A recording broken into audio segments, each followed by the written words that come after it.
Assalamualaikum warahmatullahi wabarakatuh. Berjumpa lagi dengan saya di Abdar Channel ya. Kali ini saya ingin sedikit mengupas tentang perizinan bangunan menara telekomunikasi khususnya di Kabupaten Garut.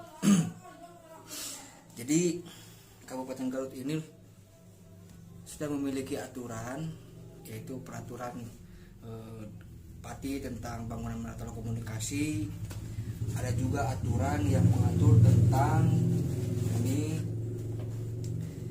retribusi ya, retribusi pengendalian menara telekomunikasi atau RPMT Perda Kabupaten Garut nomor 10 tahun 2016 ya. Itu untuk retribusi jasa umumnya, dan juga Peraturan Bupati Garut nomor 62 tahun 2017 tentang petunjuk pelaksanaan retribusi pengendalian menara telekomunikasi. Jadi di sini aneh ya, di mana Kabupaten Garut ini menetapkan retribusi untuk pemanfaatan ruang seperti yang disebutkan di sini ya. Retribusi pengendalian menara telekomunikasi. Yang dikendalikannya apa gitu. Sementara di dalam peraturan bupati tersebut cantolannya atau di dalam hierarkinya memasukkan peraturan bersama Mendagri, Menteri PUPR, Menteri PU, Menkominfo penanaman modal. Nah, tapi dalam kenyataannya pemerintah Kabupaten Garut, mungkin pemerintah kabupaten kota lainnya tidak mengindahkan isi daripada peraturan bersama menteri. Padahal di pasal 15 ayat 3 cukup jelas, pemerintah kabupaten atau kota dan pemerintah provinsi DKI Jakarta serta aparatnya dilarang memungut retribusi dan atau pungutan lain di luar retribusi IMB. Nah, jadi inilah yang disebut mungkin pemerintah itu memaksakan dan melegalkan dengan menerbitkannya peraturan bupati atau peraturan daerah ya. Padahal sudah jelas dalam peraturan bersama menteri ini tidak boleh selain daripada retribusi izin mendirikan bangunan. Tetapi pada faktanya setiap tahun para pengusaha bangunan menara telekomunikasi ini membayar retribusi gitu ya. Lalu yang kedua, jadi saya cukup heran dengan Pak Bupati Garut yang menerima laporan dari anggotanya atau stafnya atau dari SKPD yang mungkin kalau menurut saya ABS laporannya itu, asal Pak Bupati senang. Kenapa saya bilang ABS? Dari surat Direktorat Jenderal Bina Administrasi Kewilayahan itu tanggal 16 Juni 2021 yang ditujukan kepada Pak Bupati, diantaranya itu pemerintah daerah Kabupaten Garut saat unit kerja Satpol PP dilaporkan oleh masyarakat Kabupaten Garut atas pembiaran hukum dan tidak melaksanakan kewajiban hukum Perda Kabupaten Garut nomor 13 tahun 2012 tentang bangunan gedung. Jadi banyak di Garut ini bangunan-bangunan yang diantaranya kita split fokus terhadap bangunan menara telekomunikasi yang sudah berdiri lama tapi tidak memiliki izin. Padahal masyarakat sudah sering menyampaikan informasi, menyampaikan pengaduan, tapi ya faktanya penegak perda di Garut ini hanya seremonial semata. Contohnya di sini kita juga pegang ya data dari Satpol PP sudah melakukan penindakan dengan memberikan surat teguran 1, teguran 2, teguran 3 sampai teguran terakhir dengan keterangan disegel. Nah, kalau disegel otomatis itu menghentikan seluruh aktivitasnya. Tapi kalau hanya disegel memasang stiker, itu bukan disegel, hanya memasang stiker gitu ya. ketika warga menyampaikan antusias ingin taat hukum, tertib hukum, tetapi pelaksana hukumnya, pejabat atau usaha negaranya seperti ini gitu. Nah, yang paling saya sayangkan, Pak Bupati mendapat laporan dari anak buahnya, dari SKPD-nya itu tidak valid. Karena apa? Di sini pertama, surat Bupati Garut tanggal 26 Agustus 2021 yang ditujukan kepada Bapak Mendagri melalui Direktorat Jenderal Bina Administrasi Kewilayahan.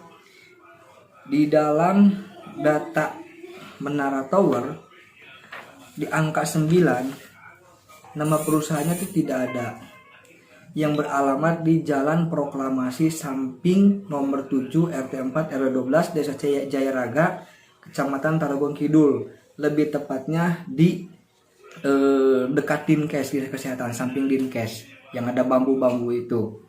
Nah, di sini Pak Bupati menyebutkan IMB-nya itu nomor 640-1126 dan seterusnya, tanggal 28 Desember 2007, 2008, 9, 10, 11, 12. Mungkin sudah habis ya. Intinya, apakah ini itu 2007 ini dikeluarkannya atau masa habisnya?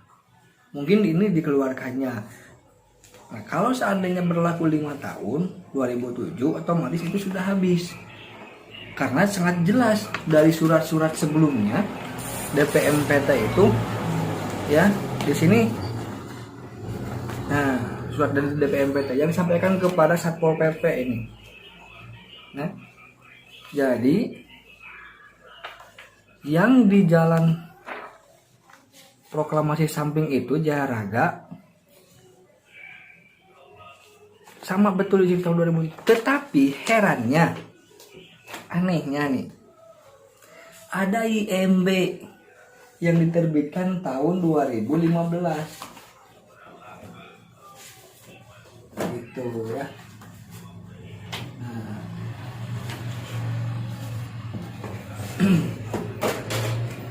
jadi Garut ini lucu, aneh. Kalau seandainya anggap itu diterbitkan 2007, 5 tahun, 8, 9, 10, 11, 12, berarti 2012, 13, 14, 15, 3 tahun mereka tidak memiliki izin melakukan usaha di Kabupaten Garut. Tapi kenapa ketika masyarakat melakukan usaha kecil, contohnya mungkin pedagang kaki lima, itu dikejar-kejar oleh penegak Perda atau Satpol PP? Apakah dalam tanda kutip ya, saya nggak tahu ya, ini kan perusahaan besar gitu. Nah, yang saya pertanyakan ini, kenapa Pak Bupati tidak menggunakan data IMB yang tahun 2015 ini? Berikut DPMPT juga kenapa memberikan informasi yang bohong kepada masyarakat bahwa IMB-nya itu tahun 2007 bukan tahun 2015. Dan IMB ini apakah benar atau tidak, ini perlu dibuktikan juga dengan legal riset atau legal forensik. Benar nggak nih diajukan seperti itu? Tapi biar itu nanti akan kita telusuri juga ya gitu. Tapi yang pada intinya Pak Bupati ini kok mau-maunya dikibulin dengan laporan anak buahnya asal Bapak senang gitu Pak. Saya yakin, saya percaya Pak Bupati adalah orang hukum, mantan pengacara terhandal di Kabupaten Garut khususnya ya. Mungkin sudah terkenal ya seperti itu. Bahkan saya juga sering diskusi dengan pemahaman hukum yang sangat luar biasa, mendapatkan ilmu dari Pak Bupati Garut. Di luar dari jabatan Bupati Garut ya, saya hanya diskusi tentang hukum gitu ya. Nah, yang saya sayangkan itu kenapa kok bisa-bisanya dikibulin gitu Pak Bupati oleh anak buah Pak Bupati ini, oleh DPMPT, oleh PUPR, Satpol PP gitu. Nah, selain itu tadi disampaikan bahwa pemerintah daerah itu dilarang memungut retribusi. Di Garut sudah ada peraturannya yang membolehkan ada pungutan. Coba deh Pak Bupati Garut dibaca kembali, ditelaah kembali oleh anak buahnya, diperintahkan Peraturan Bupati Garut nomor 14 tahun 2017. Itu adalah potensi PAD yang akan besar. Coba terapkan itu, Pak Bupati. Jangan mengambil retribusi tentang pemanfaatan retribusi menara bangunan tower, sementara di dalam peraturan bersama menteri itu dilarang, tidak boleh, tapi dilegalkan oleh peraturan Pak Bupati. Sedangkan peraturan yang sudah ada, yang sudah legal, tidak bertentangan dengan aturan hierarki yang di atasnya. Peraturan Bupati Garut nomor 14 tahun 2017 ini tidak diterapkan oleh SKPD di bawah Pak Bupati. Jadi saya berharap yuk kita sama-sama kita belajar tertib administrasi, karena hukum tata negara itu adalah perangkat-perangkatnya Pak Bupati. Mengatur tentang bagaimana antara dinas dan dinas yang lainnya itu terbentuk. Hukum administrasi negara itu mengatur bagaimana harus kerjanya mereka. Jadi tolonglah jangan sampai kepada masyarakat kecil, pedagang kaki lima atau mungkin yang lain-lain itu dikejar-kejar. Ini sudah perda begini, dilarang begini, aturannya begini gitu. Tapi ketika pengusaha atau perusahaan seperti contohnya bangunan menara tower ini tidak ada izin bertahun-tahun, dibiarkan. Ini bukan satu loh, banyak. Sudah saya buktikan. Tapi anak buah Pak Bupati laporannya asal Bapak senang. Gitu. Nah, tapi nanti kita akan buktikan ya, karena dalam beberapa waktu dekat ini saya akan mencoba pembuktian ini di pengadilan.